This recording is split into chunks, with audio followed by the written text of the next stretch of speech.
Bhuvanagiri Ganj market yard నందు భూభారతి చట్టంపై అవగాహన సదస్సును నిర్వహించారు ఎమ్మెల్యే.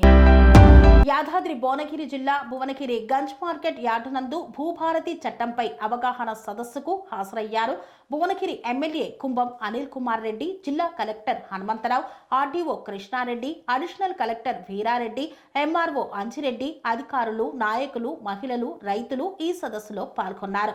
భువనగిరి ఎమ్మెల్యే కుంభం అనిల్ కుమార్ రెడ్డి మాట్లాడుతూ గతంలో రైతులు ధరణి పోర్టల్ ద్వారా చాలా ఇబ్బందులు అనుభవించారని, భూభారతి చట్టంతో ప్రతి భూ సమస్యకు శాశ్వత పరిష్కారం లభిస్తుందన్నారు. గ్రామాలకు రెవెన్యూ అధికారులు వచ్చి రైతుల సమస్యలు పరిష్కరిస్తారన్నారు. పేద రైతుల కన్నీళ్లను తుడిచే ఉద్దేశంతో డాక్టర్ బిఆర్ అంబేద్కర్ జయంతి నాడు భూభారతి చట్టాన్ని సీఎం రేవంత్ రెడ్డి, రెవెన్యూ మంత్రి పొంగులేటి శ్రీనివాస్ రెడ్డి మంత్రివర్గం ప్రారంభించారన్నారు. గతంలో ఇచ్చిన హామీలను నిలబెట్టుకుంటూ రైతులకు న్యాయం చేస్తామని పేర్కొన్నారు.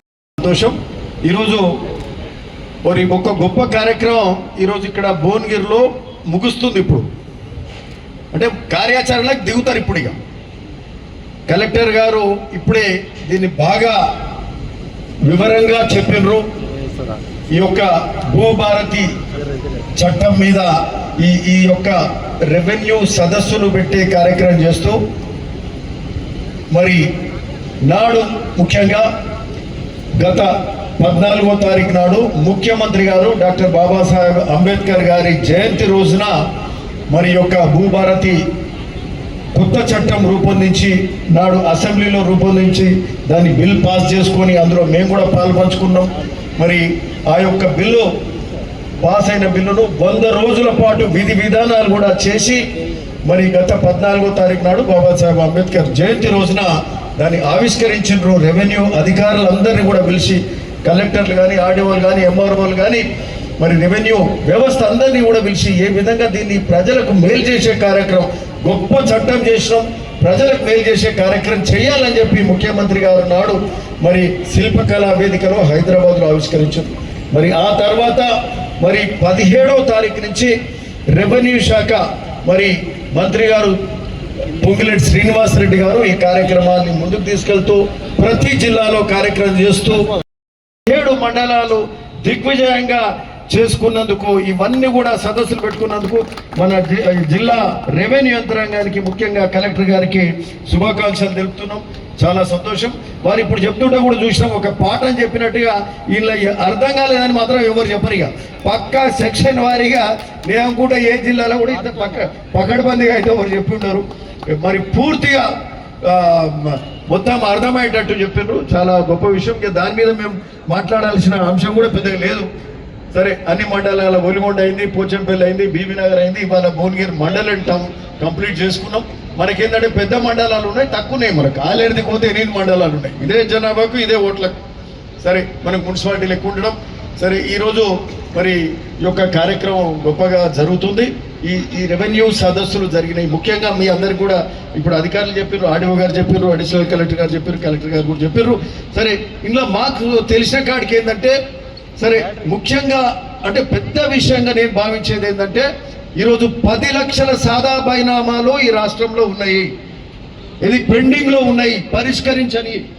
అంతే కదండి, 10 లక్షల సాదా బైనామాలు పెండింగ్ ఉంటే గత 10 ఏళ్ల నుంచి పట్టించుకున్న వాళ్ళు లేరు. టీఆర్ఎస్ అసలు ఈ రోజు ఏదైతే బీఆర్ఎస్ పేరు మార్చుకున్నారో వాళ్ళు దాన్ని పట్టించుకోలే, దాని గురించి అడగలే. 2023 అక్టోబర్ ప్రాంతంలో అప్పుడు భూముల పంచాయతీలు, భూముల పరిష్కారాలు కాక మరి రెవెన్యూ ఆఫీసుల మీద కూడా ఒక్కొక్క దగ్గర రైతులు ఇబ్బంది పడి అధికారుల మీద కూడా మరి కోపోద్రిక్తులైన పరిస్థితులు కూడా చూసినాం. మరి అట్లాంటి పరిస్థితులలో దీపోయే ముందు అది సాదా బైనామాలు తీసుకుంటే 10 లక్షల మంది రైతులు, 10 లక్షల మంది అంటే రాష్ట్ర జనాభాలో దాదాపు 20% మంది ఉంటారు. 20% మంది మరి అంటే 50 లక్షల జనాభాకు సంబంధించిన ఈ సమస్య, దీనికి ఈరోజు సాదా బైనామాలకు ఈరోజు పరిష్కారం లభించబోతుంది ఈ భూభారతి చట్టం ద్వారా అని చెప్పడానికి నిజంగా చాలా సంతోషిస్తున్నాం. 10 ఏళ్ళు బాధపడ్డారు, ఈరోజు ఆ బాధకు ఫుల్ స్టాప్ పడబోతుంది. ఇది ఈ యొక్క మరి మనకు సంబంధించిన సాదా బైనామాల మీద తప్పకుండా పరిష్కారం, ఎక్కువ శాతం పరిష్కారం అవుతుంది. ఈ సాదా బైనామాలు కూడా అంటే ఏంటన్నా పరిష్కారం కాకుండా ఎక్కడన్నా ప్రొటెస్ట్ చేసి ఆ కుటుంబాల మధ్యన తగాదాలు ఉంటే కొంచెం ఇబ్బంది పడుతుంది. ఏడ న్యాయంగా ఉండి అంటే న్యాయంగా ఉండేవి కూడా చేయలే. వాడు కొనుక్కున్న భూమికి కూడా మ్యుటేషన్ చేయలే. రిజిస్ట్రేషన్లో ల్యాండ్ కొనుక్కుంటారు, మ్యుటేషన్ కాలే. మ్యుటేషన్ ఏమేమి ఉంటాయి? ఓ భూమి కొనుక్కుంటారు, దానికి మ్యుటేషన్ కావాలి, అవి కాలే, వాళ్ళకి ఇబ్బంది పెట్టిండ్రు. లేకపోతే తండ్రి పెద్ద మనిషి చనిపోయిండు, పౌతి కావాలి, పౌతి అంటారు కదా, అది ఒక మ్యుటేషన్ కావాలి, అవి చేయలేదు. మరి సాదాబాయి నామాలు చేయలేదు. అట్లనే ఇంతకుముందు చెప్పినట్టు గ్రాంట్స్ ఉంటాయి, ఇనాం చట్టాలు, ఇనాం గ్రాంట్స్, ఇనాం ద్వారా వచ్చిన భూములు ఓ 2020లో తీసుకుర్రు. సాదాబాయి నామాలు 2020లో తీసుకుర్రు. అవి మళ్ళా అవి కాలేదు. పోయిన అడిషనల్ కలెక్టర్ గారు చెప్తున్నారు 2020లో అప్లికేషన్ తీసుకుని చిన్న కరెక్షన్ ఇది. మరి అయినా 2020 నుంచి వాళ్ళు చేయలేకపోయారు. ఎందుకు చేయలేకపోయారు అంటే కోర్టుకు పోతే కోర్టు ఏం చెప్పిందంటే మీ ధరణి చట్టం అంతా అస్తవ్యస్తంగా ఉన్నది, మీ చట్టంలో అసలు ఏమున్నది, విధి విధానాలే లేవిండ్లా అని చెప్పి కోర్టు కొట్టేసింది. ఇవో అంత గొప్ప చట్టం చేసినారు అంటే ఆ చట్టము కోర్టులో నిలవలేదు. 10 ఏళ్ల పాటు ఆ చట్టాన్ని ఉపయోగించలేక రైతులను ఇబ్బంది పెట్టిండ్రు. వాళ్ళ స్లాట్ ఓపెన్ చేయాలంటే కూడా ఆ స్లాట్ ఓపెన్ కాదు. ఎప్పుడో ఉదయం 10 గంటలకు రిజిస్ట్రేషన్ పోతా ఉన్న రైతుకు ఆ స్లాట్ ఓపెన్ కావాలంటే తెల్లారి 10 గంటలకు అవుతుంది. ఎంఆర్ఓ అప్పటిదప్పుడు ఏం చేయాలి? ఆ రైతుకు అర్థం కాదు, కొనటోనికి అర్థం కాదు, అమ్మటోనికి అర్థం కాదు, అధికారికి అర్థం కాదు. కింది నుంచి పైదాకా ఆర్టీఓ దగ్గర అదే, కలెక్టర్ దగ్గర అదే, సిసిఎల్ఏ దగ్గర అదే. స్లాట్ ఓపెన్ కాదు. రాత్రులు ఎప్పుడో 10-11 గంటలకు కూడా స్లాట్ ఓపెన్ చేసుకున్నారు. వాళ్ళకి సంబంధించిన భూములన్నీ కూడా చేసుకున్నారు. విలువగల్ల కోట్లాది రూపాయలు, వేలాది కోట్ల రూపాయల భూములను వాటి కోసమే ధరణి చట్టం తెచ్చుకోరు తప్పితే ఇంకోటి కాదు. ఈ స్లాట్ వాళ్ళకి ఇష్టం వచ్చినప్పుడు సిసిఎల్ఏ కానీ ఇతర అధికారుల ద్వారా కానీ వాళ్ళకి సంబంధించిన వాళ్ళతో ఓపెన్ చేసుకొని ఆ భూములను కాజేసినరు. అది గుప్తంగా ఇంకొక ఆప్షన్ కూడా ఉండేదంట. ఆ ధరణిలో ఒక ఆప్షన్ పెట్టుకుర్రు ఆనాటి పెద్ద వరుసలు. ఇది ప్రైవసీ ఆప్షన్ అని పెట్టుకుర్రు. కలెక్టర్ గారు ఉండేనా ప్రైవసీ ఆప్షన్? ప్రైవసీ ఆప్షన్ అని పెట్టుకుర్రు. ఇది అందరికీ తెలుసో తెలియదు. ఈ ధరణి చట్టంలో ప్రైవసీ ఆప్షన్ అని పెట్టుకొని ఆ ప్రైవసీ ఆప్షన్ లో వాళ్ళు కాజేసిన వాళ్ళకి అవసరానికి ఆ స్లాట్ ఓపెన్ చేసి రాత్రి 10 గంటలకు 11 గంటలకు ఓపెన్ చేసి ఆ భూమి మ్యుటేషన్ చేసుకొని అదేం చేసేది జూన్ మాసంలో మళ్ళా ఈ పైలట్ మండలంలో తీసుకున్న అంశాలన్నీ కూడా పరిష్కరిస్తూ ఏమైనా కాంప్లైంట్స్ ఉన్నాయి, ఇంకేమైనా సరిదిద్దుకునేటివి ఉన్నాయి, ఆ సరిదిద్దుకునేటివి ఉంటే కూడా ఈ భూభారతిలో కూడా ఇంకా కూడా మార్పులు చేస్తామని రెవెన్యూ శాఖ మంత్రి చెప్పిండ్రు. అట్లాంటివన్నీ కూడా చేసుకొని మళ్ళా జూన్ మాసం నుంచి మళ్ళా ప్రతి మండలంలో ఊరు తిరిగే కార్యక్రమం చేస్తూ మరి రెవెన్యూకి సంబంధించిన ప్రతి అంశాన్ని ప్రతి ఒక్కటి కూడా పరిష్కారం చేసే కార్యక్రమం చేస్తారు అని చెప్పి ఈ సందర్భంగా చెప్తూ, మరి మీ అందరికీ తెలుసు నాడు కాంగ్రెస్ హయాంలో వైఎస్ రాజశేఖర రెడ్డి గారు ఉన్నప్పుడు 3 నెలలకు ఓసారి రెవెన్యూ సదస్సులు పెట్టేది. 3 నెలలకు సదస్సు పెట్టేది. ఈ పెద్ద మనిషి వచ్చిండు ఆ రెవెన్యూ సదస్సులు మర్చిపోయాడు. అంటే కాంగ్రెస్ అంటేనే ప్రజల వంతకు వస్తారు, సదస్సులు పెడతారు, ప్రజల సమస్యలు తెలుసుకుంటారు. ఈయన వీళ్ళు వచ్చిర్రు, పక్కకు పెట్టిర్రు, భూములు కాజేసే కార్యక్రమం చేసిర్రు తప్పితే ఇంకోటి కాదు అని సందర్భంగా చెప్తూ, మరి ఈరోజు మరి అట్లాంటి నాడు కాంగ్రెస్ ఏం చేసిందో ఈరోజు అంతకంటే గొప్పగా ఇంకా బాగా చేసే కార్యక్రమం రేవంత్ రెడ్డి గారు ఈ రెవెన్యూ సదస్సులు భూభారతి చట్టం తెచ్చి రెవెన్యూ సదస్సుల ద్వారా మన తర్వాత గ్రామానికి వెళ్ళి రైతుల సమస్యలు పరిష్కారం చేసే కార్యక్రమం ఈ భూభారతి ద్వారా జరుగుతుందని కూడా చెప్తూ, ఇవే కాకుండా మీ అందరికీ తెలుసు కాంగ్రెస్ పాలన వచ్చింది, ఇందిరమ్మ పాలన వచ్చింది. ఈరోజు ఇందిరమ్మ ఇండ్లు గ్రామాలు ఇచ్చే కార్యక్రమం కూడా జరుగుతుంది. పైలట్ గ్రామాలల్లో ఇండ్లు ముగ్గులు పోసిర్రు, ఇండ్లు కడుతున్నారు. మిగతా గ్రామాలల్లో ఈ లిస్టు ఫైనల్ ఈ రోజుకు కంప్లీట్ అయిపోతుంది. రేపటికెళ్ళి మరి ఫైనల్ చేయగానే ముగ్గులు పోసుకునే కార్యక్రమం కూడా ఇందిరమ్మ ఇల్లు అంతటా కూడా మొదలు పెట్టుకునే కార్యక్రమం కూడా ఇందిరమ్మ ఇల్లు మొదలవుతుంది. సన్న బియ్యం ఇచ్చే కార్యక్రమం మొదలైంది. అది కూడా గొప్పగా ప్రజలలో పోతుంది, సంతోషంగా ఉన్నారు. కొత్త రేషన్ కార్డులు 10 ఏళ్ల పాటు నాటి ప్రభుత్వం ఇయ్యలే, కేసీఆర్ టిఆర్ఎస్ బీఆర్ఎస్ ప్రభుత్వాలు ఇయ్యలే. మరి ఈరోజు రేషన్ కార్డులు, కొత్త రేషన్ కార్డులు ఇచ్చే కార్యక్రమం మొదలవుతుంది. నిన్ననే మా మిత్రుడు గానే చెప్తుండే, ఎవరు ఇక్కడ పాత్రికేయుడే, ఎవరు అనిల్ ఉన్నాడా నాకు రేషన్ కార్డు వచ్చింది సార్ ఈ రోజు అని చెప్తుండే.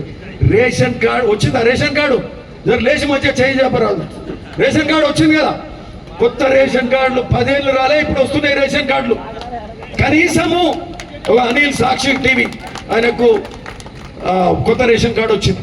రేషన్ కార్డులే కాక రేషన్ కార్డులలో ఆ కొత్త కుటుంబ సభ్యులు కొత్తగా వస్తారు. అంటే పిల్లలు పుడితే వాళ్ళ పిల్లలను కూడా చేర్చలే, కొత్త కోడలు వస్తే ఆ కొత్త కోడల పేరు చేర్చలే 10 ఏళ్ల కాలం. ఈరోజు ఆ పిల్లల పేర్లు చేస్తే వాళ్ళకు కూడా బియ్యం యాస వస్తుందిగా. మరి అందుకోసం చేయలేదా నాకు తెలియదు. వాళ్ళు ఈరోజు కొత్త కుటుంబ సభ్యులను అంటే కొత్తగా పుట్టిన పిల్లలను ఆ సంఖ్యను కూడా ఆ రేషన్ కార్డులో యాడ్ చేస్తున్నారు. ఇద్దరు పిల్లలు పుడితే వాళ్ళ పేర్లు యాడ్ అవుతున్నాయి, కోడలు వస్తూ కోడల పేరు యాడ్ అవుతుంది.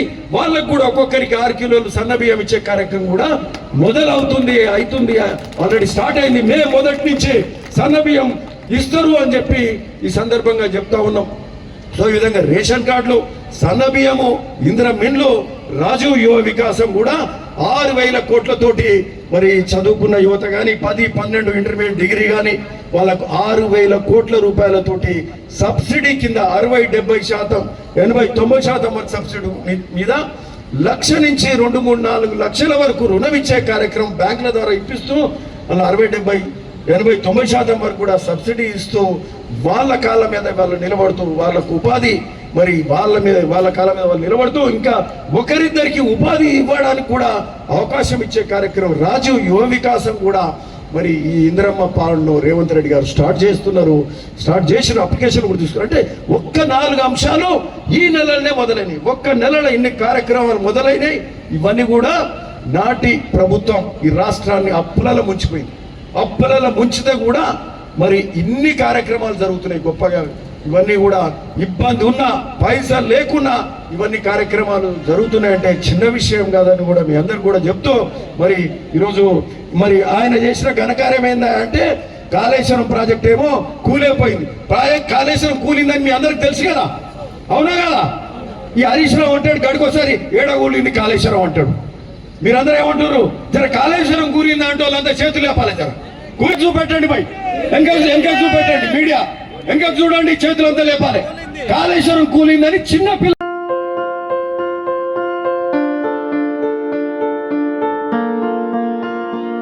సంస్కృతి, సంప్రదాయం, ప్రేమ, ఆప్యాయత, రాజసం ఉట్టిపడే వేడుకలకు అనువైన ప్రదేశం MLN కన్వెన్షన్ హాల్.